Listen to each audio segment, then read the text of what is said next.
wabarakatuh. Na'udzu billahi minasyaitonir rajim. Bismillahirrahmanirrahim. Alhamdulillah nahmaduhu wa nusalli wa nusallimu ala rasulihil karim. Amma ba'd. Yang mulia para alim ulama dan umara, bapak-bapak, ibu-ibu, orang-orang tua kami, adik-adik remaja, hadirin hadirat rahimakumullah.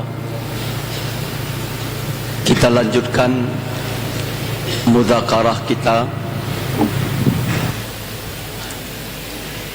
Masjid di zaman Nabi sallallahu alaihi wasallam,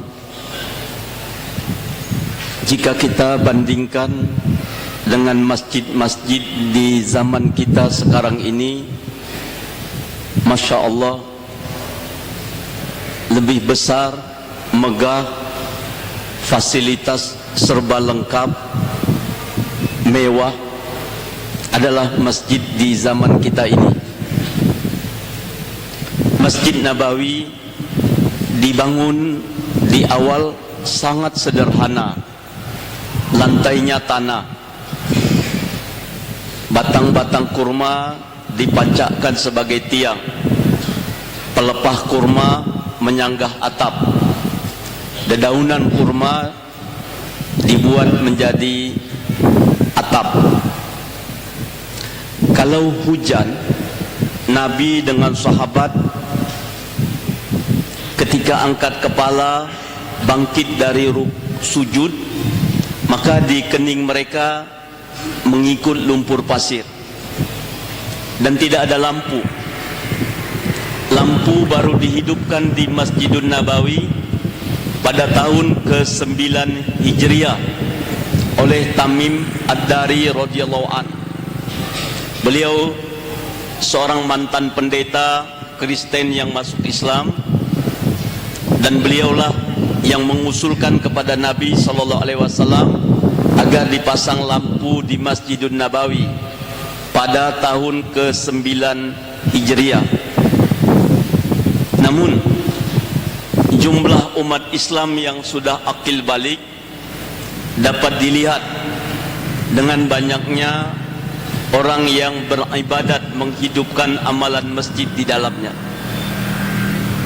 Hari ini di mana masjid seperti itu, yang solat 5 waktunya sama banyak dengan solat Jumat.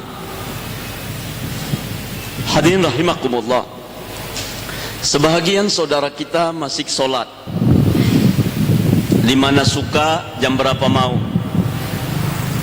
Sebahagian besar, terutama remaja, dimanapun mereka tidak solat.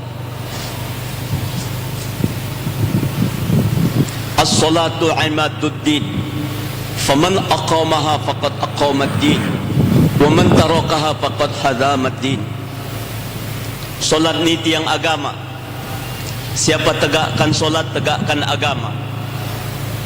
Siapa tinggalkan solat, dia penghancur agama.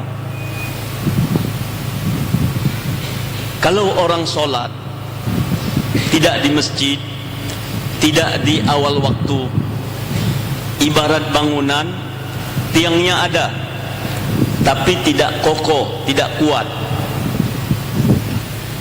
Kalau orang tidak solat, ini seperti bangunan yang tidak ada tiang, mustahil berdiri. Kokohnya satu bangunan ditandai dengan kokohnya tiang. Lihat masjid yang begini megah, kemudian pandang tiang-tiang penyanggahnya. Ibaratnya inilah solat itu. Kalau umat Islam ini sudah tidak solat, maka berbagai macam fahsya dan mungkar, kemaksiatan zahir dan batin mudah mereka lakukan. Agama sudah runtuh.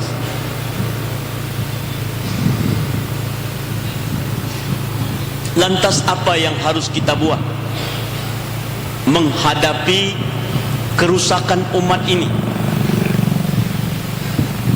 Syekh As-Sayyid Muhammad Abdul Hasan Ali Nadwi menyebutkan, rahmatullah alaih, beliau menyebutkan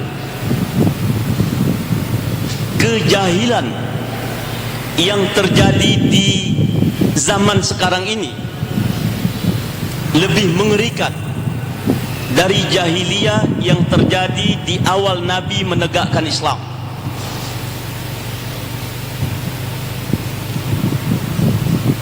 Fahsyah dan mungkar yang terjadi di awal Nabi menegakkan Islam adalah fahsyah dan mungkar yang dibuat oleh orang-orang yang tidak beriman pada Allah Ta'ala. Tapi fahsyah dan mungkar di akhir zaman ini, fahsyah dan mungkar yang dibuat oleh orang yang mengaku beriman kepada Allah Ta'ala. Maka jahiliyah yang terjadi di akhir zaman ini lebih mengerikan dari jahiliyah yang terjadi di awal Islam ditegakkan. Dahulu wanita-wanita membuka aurat keluar rumah. Memang dalam agama jahiliyah itu tidak dilarang. Ekonomi waktu itu ekonomi jahiliyah, dengan modal sekecil-kecilnya meraup keuntungan sebesar-besarnya. Terjadilah penghisapan manusia kepada manusia, dan itu dibuat oleh orang yang tidak beriman pada Allah Ta'ala.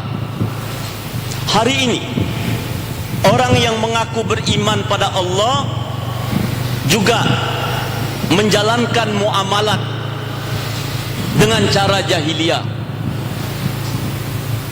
Beras yang kualitas baik mutunya dicampur dengan beras yang rendah mutunya supaya untungnya lebih banyak. Umpamanya kuku balam dicampur dengan kuku monyet.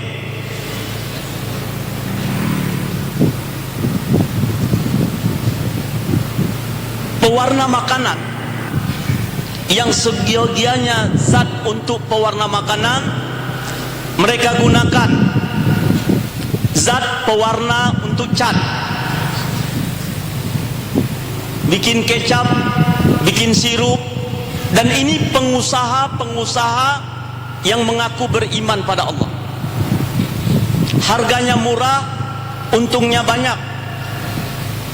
Umat menderita, terkena kanker dan sebagainya, itu tidak peduli.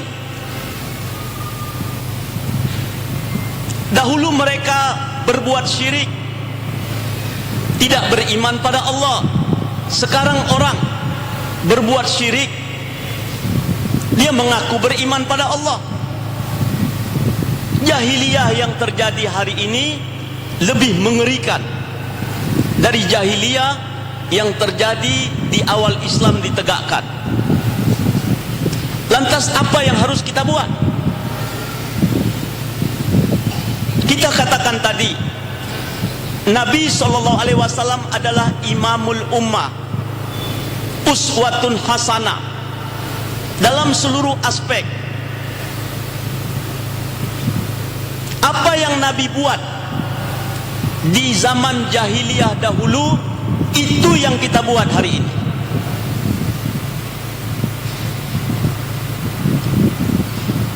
Di dalam sirah Ibnu Hisham, di zaman jahiliyah ada 4 laki-laki yang masih menyembah Allah. 3 orang pendeta, Waraqah bin Naufal, Mughirah dan Bahira, serta Nabi Muhammad sallallahu alaihi wasallam. Dari 3 orang pendeta ini, yang paling pakar adalah Waraqah bin Naufal. Dia hafal Taurat, Injil, yang asli.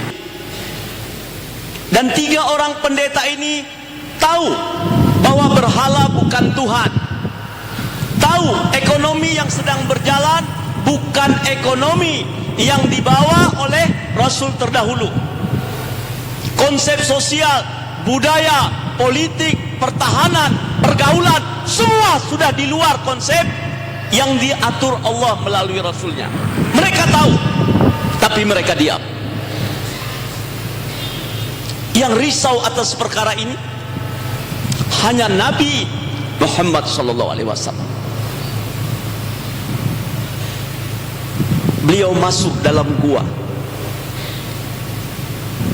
di Jabal Nur. Ngapain di situ? Munajah pada Allah. Risau. Wa wajadaka dhallam fahada. Kami dapati engkau dalam keadaan risau. Risau atas umat yang sesat. Fahada, kami beri petunjuk. Ayat pertama turun surat Al-Alaq ayat 1 sampai 5. Ini ayat ta'aruf. Allah berta'aruf kepada kita hambanya. Kemudian surat yang kedua turun, bukan sambungan Al-Alaq, tapi awal surat Al-Muddathir. Ini jawaban kerisauan Nabi SAW. Ya ayyuhal muddathir, kum fa'anzir, wa rabbaka faqabbir, wa thiyabaka fatahhir. Wahai orang yang berselimut, bangun, beri peringatan, besarkan Tuhanmu, kecilkan makhluk, bagi tahu pada umat makhluk kecil, Allah besar dalam kudrat dan iradah. Makhluk tidak dapat buat apapun tanpa izin Allah. Allah dapat buat segalanya tanpa izin makhluk. Manfaat, mudarat terjadi atas kudrat iradat Allah. Nafikan semua kekuatan makhluk, berisbat hanya kepada Allah Ta'ala. La ilaha illallah. Besarkan Allah. Jawabannya, beri peringatan.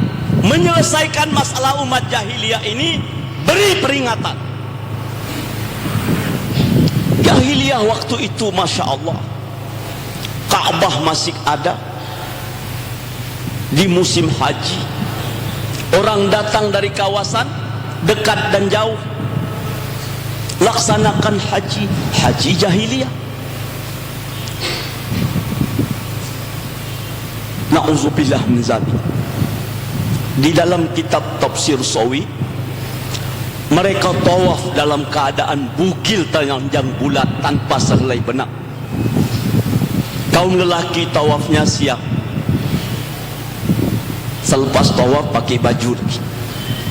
Wanita-wanita tawafnya malam, bugil juga, lepas tawaf pakai baju. Di tempat begitu mulia terjadi peristiwa begini menjijikkan. 3 orang pendeta itu tahu, tapi berkerut pun kening mereka tidak menghadapi masalah itu. Yang risau Nabi Muhammad SAW. Apa yang harus dibuat menghadapi umat yang jahil ini? Jawaban Allah, beri peringatan. Beri peringatan. Maka Nabi bergerak. Gak cukup doa saja. Dalam paham Ahlus Sunnah wal Jamaah, doa harus diiringi usaha, ikhtiarna. Lepas itu tawakal. Allah mampu berbuat tanpa kita harus berdoa dan berikhtiar. Kita lahir ke dunia ini nggak ada doa. Sama juga binatang-binatang diciptakan Allah, tidak ada yang doa, tidak ada yang ikhtiar. Kudrat iradat Allah tetapkan kita jadi manusia, mereka jadi binatang. Tapi setelah kita hidup di dunia, kita disuruh berasbab. Ad-dunya darul asbab. Allah Ta'ala musabibul asbab.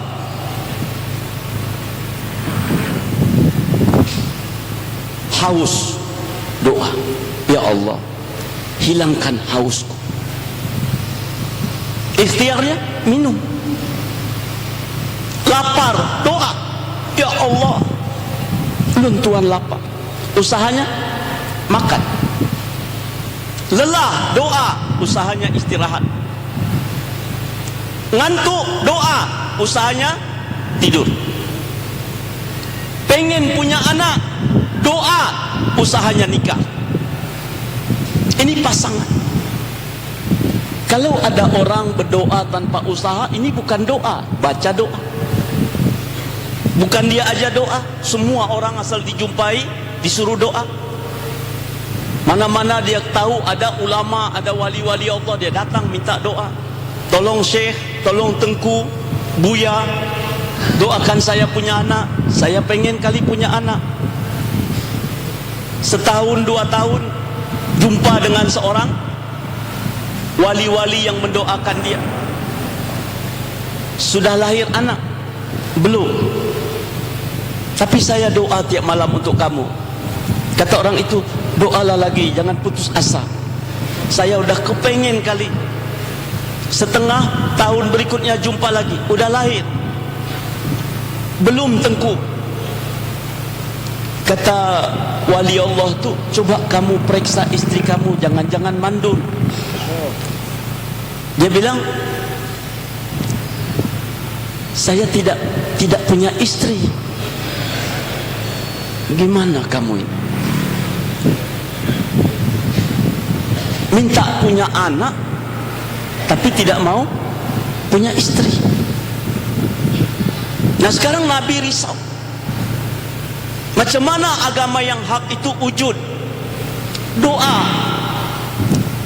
Doa. Allahumma hdi ummati. Ya Allah beri hidayah umatku. Terus tidur. Bergerak. Jumpai umat. Masya Allah, memang Allah siapkan. Orang-orang sekeliling itu memang masyarakat jahiliyah. Tapi mereka punya potensi besar rupanya.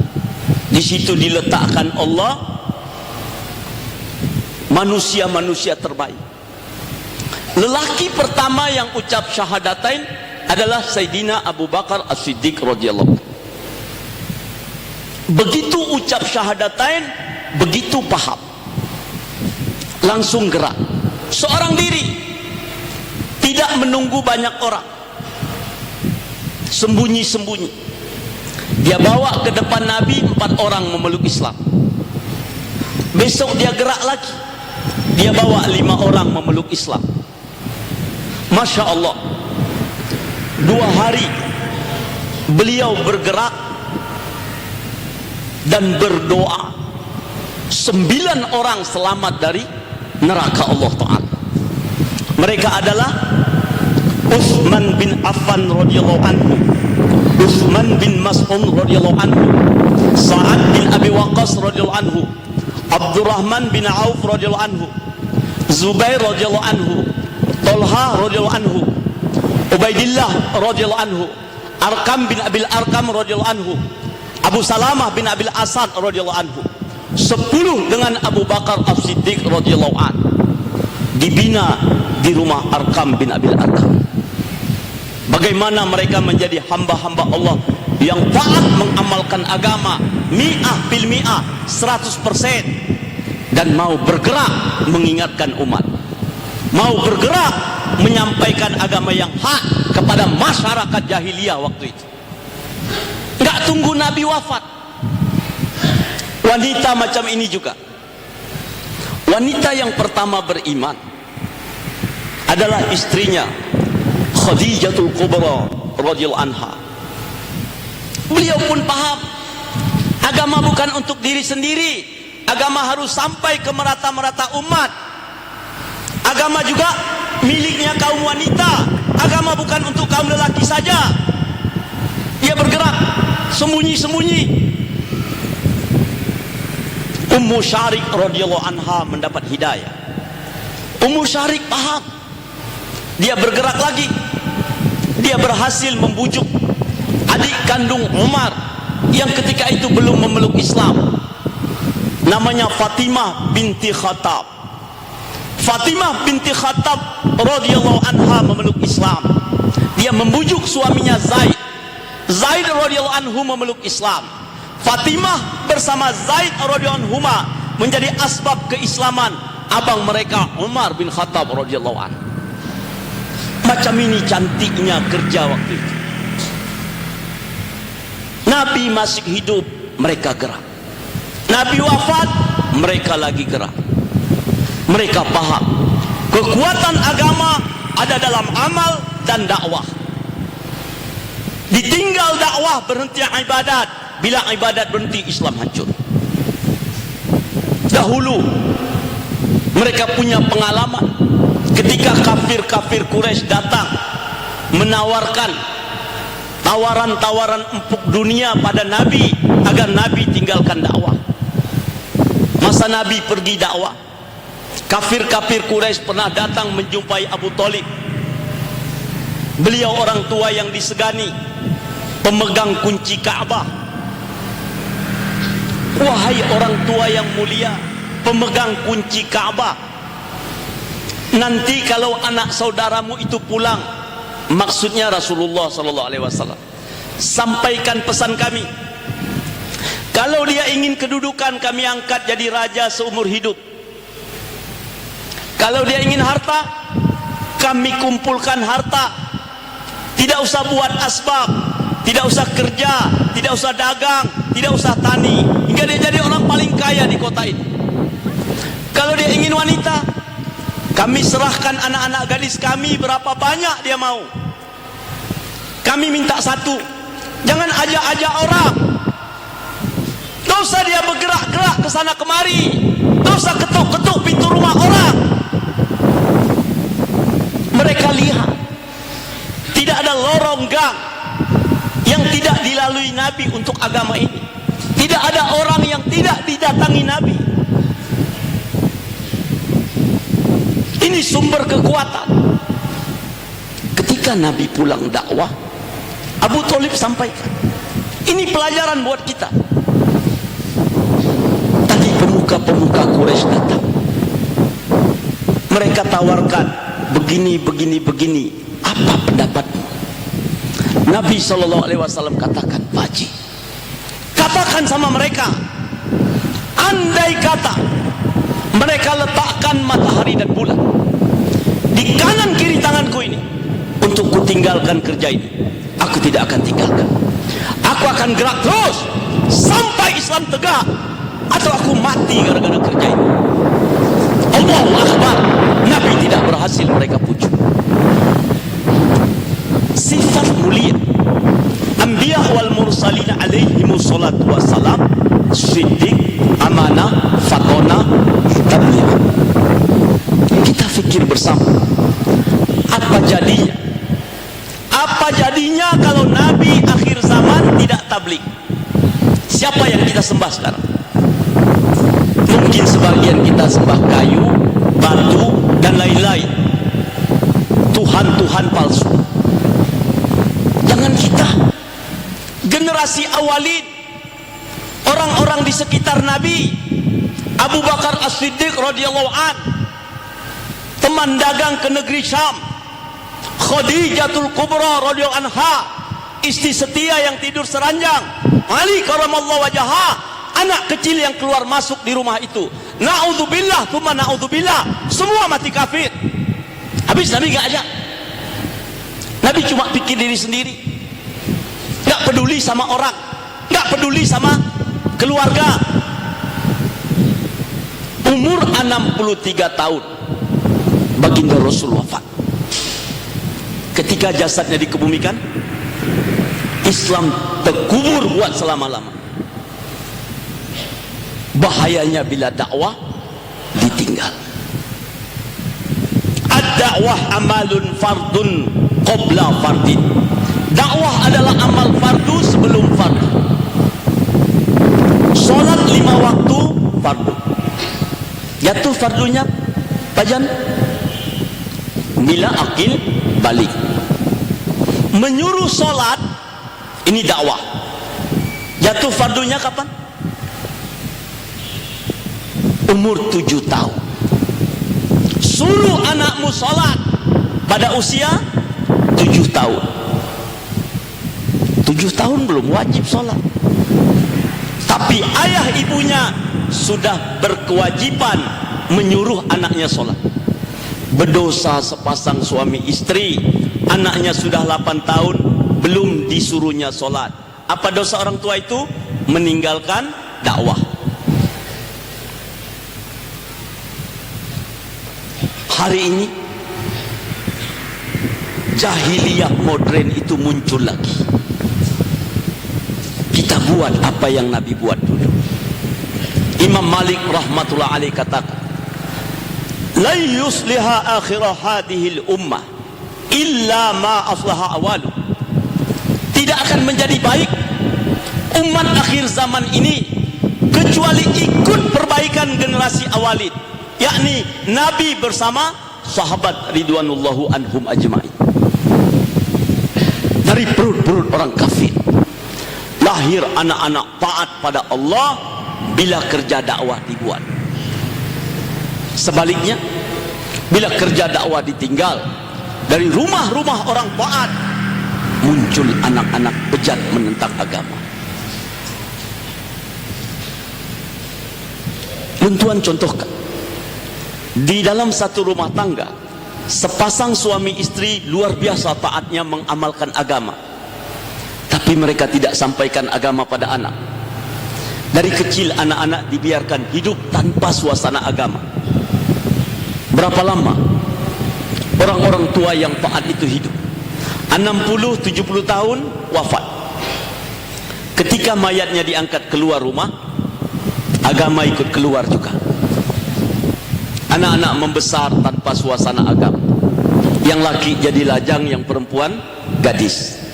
La yabqa minal Islam illa itsmu. Tak tinggal Islam kecuali nama doang. Dapat jodoh model macam ini juga.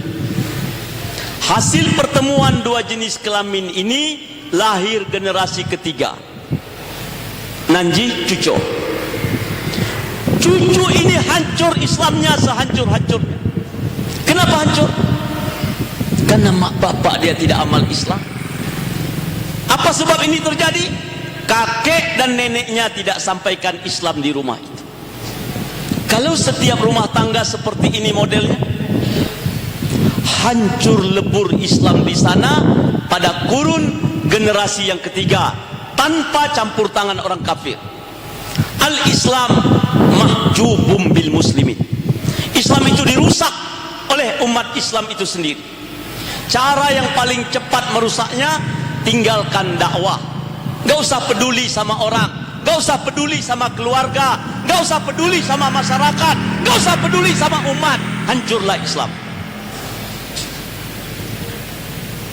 Satu-satunya kitab yang masih suci di dunia ini tinggal Al-Quranul Karim. Sayang, semangat dakwah umatnya lemah. Orang lain agamanya batil, tapi dikembang biak siang malam. Kata Umar radhiyallahu an, kebatilan kalau diperjuangkan sungguh-sungguh, dia mengalahkan yang hak. Kalau yang hak itu tidak mau bergerak. Kekuatan batil ini dalam surat Al-Ankabut seperti sarang laba-laba. Bayangkan kalau ruangan yang begini luas ratusan tahun tidak dimasukin orang, tentu penuh dengan sarang laba-laba. Tapi sebenarnya sarang laba-laba ini tidak ada kekuatan. Andai kata sudah ratusan tahun tidak dihuni, satu orang masuk, dia gerakkan dengan sapu, tidak sampai 1 jam berputusan semua. Dunia sedang dikelilingi sarang laba-laba. Umat Islam tidak mau bergerak. Abad ini abad kebangkitan Islam, abad 15 Hijriah. Omong kosong Islam bangkit kalau umatnya jauh dari amal Islam. Orang kafir mau kita selamatkan, Mereka bagaikan orang tenggelam di dasar laut. Umat Islam yang tidak amalkan Islam seperti orang yang terapung-apung di permukaan air. Ini lebih mudah menyelamatkannya. Tidak boleh tidak. Kita harus ambil kerja yang mulia ini. Agama ada di rumah kita, di negeri kita, di seluruh alam. Asbab pengorbanan generasi awalin. Apa yang kita korbankan untuk generasi yang akan datang? Maju mundurnya Islam di masa mendatang bergantung maju mundurnya pengorbanan untuk Islam pada hari ini. Tuan-tuan yang mulia, bulan Ramadan adalah momen yang paling tepat untuk perjuangan atas agama Allah. Nabi begitu banyak mengirim rombongan-rombongan dakwah, mengirim rombongan-rombongan jihad di bulan Ramadan lebih dari bulan yang lain. Amal sunat dihitung fardu, amal fardu dilipat gandakan 70 kali ganda. Tadi saya katakan ad-da'wah amalun fardun qabla fardin. Amal yang fardu sebelum fardu.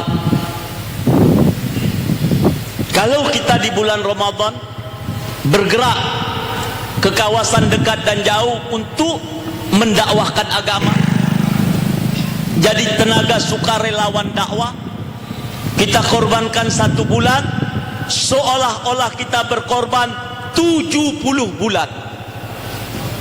Maka Imam Ghazali rahmatullah alaih dalam Ihya Ulumuddin menyebut seyogianya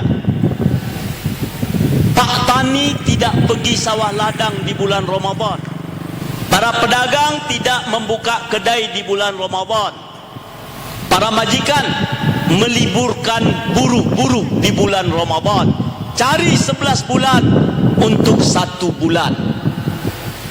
Karena kerja dunia ini sekecil apapun menyita waktu, tenaga dan pikiran. Maka bulan Ramadan adalah momen paling baik untuk mendekatkan diri kita pada Allah dan mendekatkan umat sebanyak-banyaknya kepada Allah. Di antara tanda ahli surga, bertambah usia dia, bertambah dekat dia kepada Allah. Macam mana cara? Nabi Dawud alaihissalam tanya sama Allah, ya Allah, tunjukkan cara agar aku ini dekat kepadamu, agar aku ini senantiasa dekat kepadamu. Kata Allah Ta'ala, wahai Dawud, senantiasalah kau mendekatkan hamba-hambaku kepadaku, niscaya aku senantiasa dekat kepadamu. Para anbiya wal mursalin alaihimus salatu wassalam adalah manusia-manusia yang amat dekat pada Allah Ta'ala, karena mereka rajin senantiasa mendekatkan hamba-hamba Allah kepada Allah. Kita bukan Nabi, bukan Rasul, pegang kerja Nabi dan Rasul, dekatkan manusia sebanyak-banyaknya pada Allah. Insya Allah kita pun dekat pada Allah. Apalagi kita ni umat akhir zaman, tak hidup di zaman Nabi, negeri kita jauh dari negeri Nabi, bahasa kita tidak sama dengan bahasa Nabi. Pegang agama Nabi, perjuangkan, insya Allah bersama Nabi dalam Firdaus. Tuba liman yarani wa amana bi, thumma tuba, thumma tuba, thumma tuba, thumma tuba, thumma tuba, thumma tuba, thumma tuba liman lam yarani wa amana bi. Beruntunglah, kata Nabi, orang yang lihat aku kemudian beriman dengan apa yang kubawa. Kemudian beruntunglah, Nabi ulang 7 kali, bagi orang yang tidak lihat aku namun beriman dengan apa yang kubawa. Nah, tuan-tuan yang mulia, gak apa, gak hidup zaman Nabi, tapi nanti pada hari kiamat di surga bersama Nabi Sallallahu Alaihi Wasallam. Surga ini bertingkat-tingkat, Jannatul Naim, Jannatul Ma'wa, Jannatul Adnin. Yang paling dahsyat surganya para nabi dan rasul, surganya 124.000 nabi dan rasul, yakni Jannatul Firdaus. Dan orang-orang tertentu bukan nabi, bukan rasul, tapi dapat fasilitas bersama nabi dan rasul dalam Firdaus. Siapa mereka? Orang yang amalkan agama dengan ikhlas dan mau berkorban menyebarkan agama dengan ikhlas. Semoga kita termasuk di dalamnya. Nah, tuan-tuan yang mulia, kita kumpul malam ini di samping mempererat ukhuwah Islamiyah. Dalam rombongan yang banyak ini ada guru-guru thariqat, ada pimpinan-pimpinan daya, ada Pak Polisi, ada Pak TNI, petani, pedagang, pelajar, mahasiswa. Sebenarnya kerja kita satu, yakni menyebarkan agama Allah. Manfaatkan Ramadan tahun ini. Kita tidak tahu, Pak, adakah tamu agung ini tahun depan buat kita. Mungkin ini Ramadan yang terakhir buat kita. Manfaatkan. Abu Ayyub Al-Ansari radhiyallahu an, usia 90 tahun, udah nggak bisa jalan, sakit tua renta. Satu jemaah dikirim menuju Istanbul, Turki. 4 anak lajangnya ikut. Dia tidak dikasih ikut oleh Amirul Mukminin. Menangis terisak-isak, minta ikut. Namanya orang lama, orang tua, diikram, bawa jalan, ditandu, gantian, jalan kaki. Jalan kaki dari Madinah menuju Istanbul, Turki. Di tengah perjalanan beliau sakratul maut. Sebelum wafat, dia pesan, kalau aku mati, aku tidak izinkan mayatku dikebumikan di sini. Kebumikan di mana Amirul Mukminin mengutus aku, yakni di Istanbul. Kenapa pesan macam itu, kata mereka? Nanti pada hari kiamat aku akan berbicara di depan Allah Rabbul Izzat. Ya Rabb, aku perjuangkan agamamu ketika aku muda hinggalah aku tua, ketika aku sehat hinggalah aku sakit, ketika aku hidup hinggalah aku wafat. Singkat kisah, di tengah perjalanan antara Madinah dengan Istanbul beliau wafat. Antara Medan dengan Banda Aceh, Lok Semawi, wafat. Mayatnya tidak dikebumikan, dibawa. Gak busuk, wangi. Sampai ke sana, orang yang di kampung-kampung semua datang. Harum apa ini? Dekati makin harum, dekati makin harum. Rupanya ada mayat dikerumuni, wangi kali. Kenapa wangi? Minyak wangi apa? Allah yang bikin wangi, tidak ada minyak wangi.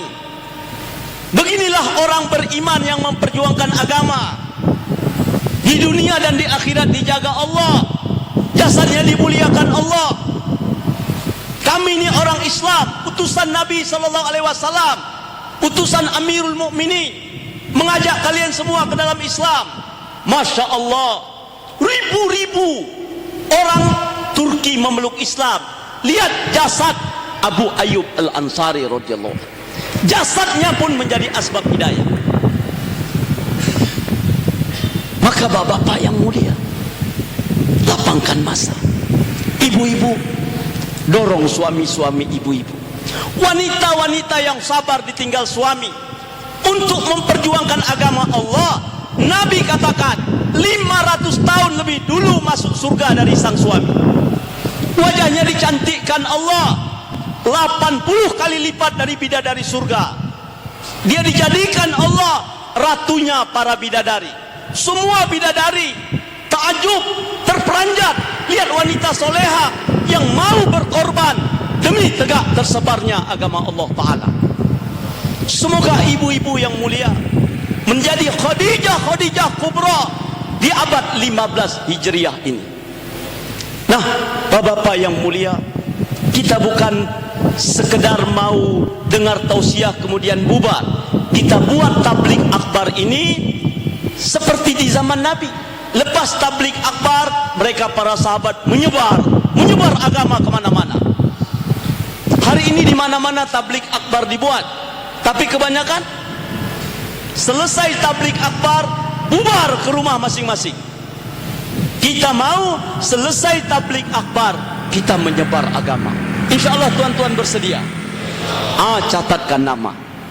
Catatkan nama. Bismillah.